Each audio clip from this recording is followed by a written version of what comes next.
godina je 45 i odluka je donešena. Hrvatske oružane snage povlače se prema austrijskoj granici, što dalje od Zagreba, da zaštite djecu, naše žene i starce, da ne strada Zagreb pod bombama, ali ljudi bježe spontano za vojskom, nitko ne vjeruje. Četnicima, preobučenima, partizanima, četničkoj kami, tifusarima, kokardu za zvijezdu, rado mijenja tat, koji Hrvate samo želi klat, samo želi klat.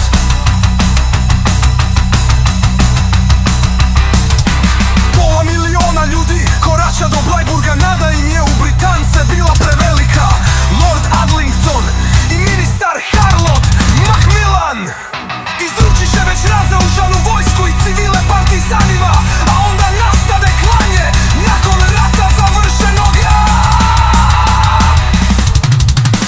Kokardu za zvijezdu rado mijenja tat, koji Hrvate samo želi klat. Orju naši, Jugoslaveni, komunisti, odnarođeni, svi ste isti.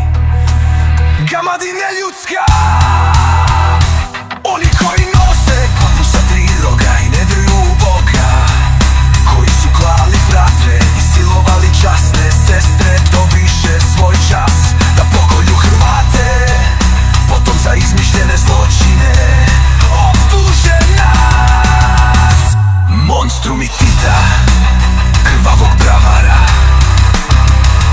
monstrumi Ozne i Rankovića.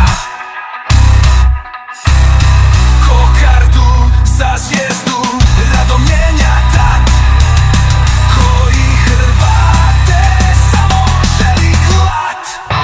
Masakr na civilima, masakr nad starcima, masakr nad djeci i ženama, nad hrvatskom vojskom sve bez suđenja. Na hrvatskoj je krvi dakle živjela Jugoslavija. Bratstvo i jedinstvo južnoslavenskih naroda, na krvi Hrvata cijena je plaćena.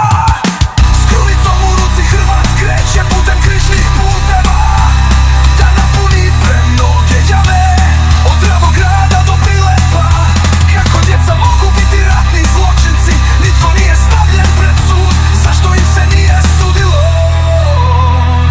Jer bi time komunisti sudili sebi za sve nevine koje su pobili maljem, lopatom, kolcem, toljagom, kamom, čekićem, žicom,